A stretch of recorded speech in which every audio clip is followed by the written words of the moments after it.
তো এবারে যদি আমি তোর অক্সিজেনের ক্ষেত্রে আসি, তো এখানে ব্যাপারটা একটু বেশি ঘিঞ্জে গেছে, তো এখানে কাটছি, আমি নিচে করছি। তো যদি দেখ যে অক্সিজেনের ক্ষেত্রে কী হচ্ছে, যে কার্বনের ক্ষেত্রে বুঝলি তো দুটো করে হচ্ছে, ঠিক আছে। আচ্ছা, কার্বনের ক্ষেত্রেটা আরেকবার বলে দিচ্ছি, কার্বন অক্সিজেনের ক্ষেত্রেটা ক্ল্যারিফাই করে দিচ্ছি। সেটা হচ্ছে যে কার্বনের ক্ষেত্রে ওই 8টাকে ছাড়ছি আমি, 8টার পর থেকে করছি আমি।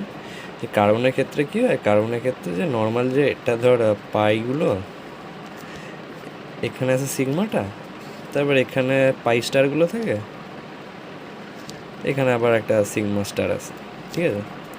আর অক্সিজেনের ক্ষেত্রে যেহেতু >14, ওর ক্ষেত্রে কনফিগারেশনটা কী হয়ে যায়, যে ওর ক্ষেত্রে তোর একটা পাই নিচে থাকে, এটা একটা পাই, মানে একটা সিগমা, আর এখানে তোর পাইগুলো উপরে আছে, তার উপরে থাকে পাই স্টারগুলো,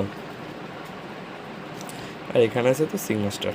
ওকে, তো এরপরে 8টা তো ভরে গেছে, এবার আমাদেরকে কটা ভরতে হবে, তোর কার্বনের ক্ষেত্রে 12টাতে, মানে 4টে ভরতে হবে আর কি। তো এখানে তোর প্রথমে এটা ভরবে, তারপর অ্যাকর্ডিং এই দুটো ভরে গেল, ঠিক আছে। তো দুটোই সিগমা অরবিটালে আছে, কোনো চাপ নেই, দুটোই আমাদের করে দেবে দুটো পাই বন্ড, ঠিক আছে। তো নিট যেহেতু সিঙ্গেল ক্যারেক্ট পরীক্ষা, তো তোর এটা দেখেই অ্যান্সার চলে আসা উচিত C2। এবার যদি তোর মনে হয় যে আমি অক্সিজেনেরটাও একটু দেখবো, যে অক্সিজেনটা কেন হবে না, যদি দেখতে চাস, তো অক্সিজেনের ক্ষেত্রে কটা আছে, 8 16টা। তো তখন 8টা তো আমরা ভরেছি, তো আরও 8টা ভরতে হবে। তো এখানে 1 2 3 4 5 6 7 8। তার মানে তুই এখানে দেখতে পাচ্ছিস যে দুটো ইলেকট্রন তো সিগমা অরবিটালে আছে, আর এখানেও তো দুটো দুটো করে 4টে আছে তোর পাই অরবিটালে। কিন্তু সমস্যা হচ্ছে অ্যান্টিবন্ডিংয়ের ইলেকট্রনটাকে নিয়ে, ঠিক আছে। অ্যান্টিবন্ডের ইলেকট্রনটা তোর এই পাই বন্ডের ইলেকট্রনগুলোকে নিউট্রালাইজ করে দেয়।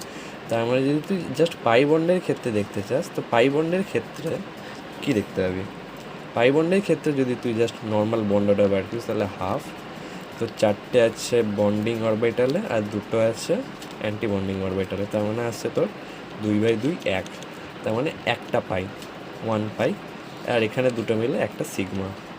তো এই হচ্ছে ব্যাপার, এই জন্য অক্সিজেনের ক্ষেত্রে একটা পাই একটা সিগমা, আর এর ক্ষেত্রে তোর দুটোই পাই তৈরি করছে, বুঝলি।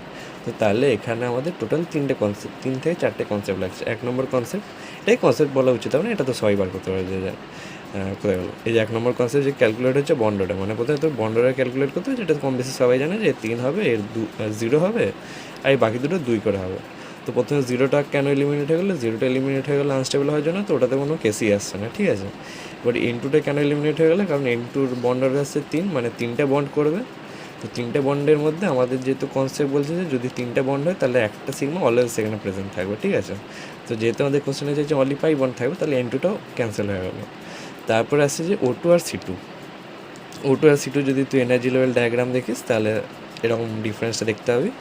তো এই কারণে মেনলি তো অপশন ইজ C2, ঠিক আছে। বাই।